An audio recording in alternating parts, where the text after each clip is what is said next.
So ఏపీకి పెను ప్రమాదం, కొత్తగా అల్పపీడనం ఏర్పాటు. రానున్న 24 గంటల్లో తీవ్రతరంగా కాబోతున్న ఈ అల్పపీడనం తీవ్ర వాయుగుండంగా అయితే మారబోతుంది. బంగాళాఖాతంలో వాయుగుండం, కోస్తాంధ్రకు అతి భారీ వర్ష సూచన. బంగాళాఖాతంలో వాయుగుండం ఏర్పడే అవకాశం ఉన్నట్లు వాతావరణ శాఖ ప్రకటించింది. ఈ నెల 22 నుంచి బంగాళాఖాత అల్పపీడనం అయితే ఏర్పడబోతుందన్నమాట.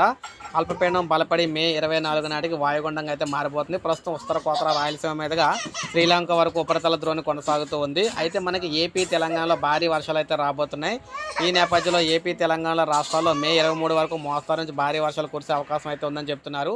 కోస్తా ఆంధ్రతో పాటు తెలంగాణ జిల్లాల్లో అక్కడక్కడ భారీ నుంచి అతి భారీ వర్షాలు కురిసే అవకాశం అయితే ఉందన్నమాట.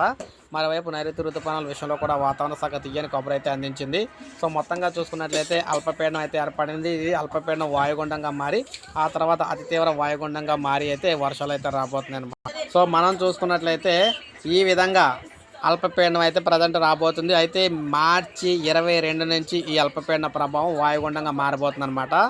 ఏపీ తెలంగాణ క్షమించాలి మే 22 నుంచి ఈ అల్పపీడనం అయితే తీవ్ర వాయుగుండంగా అయితే మారిపోతుంది. అక్కడి నుంచి భారీ వర్షాలు అయితే వస్తాయి.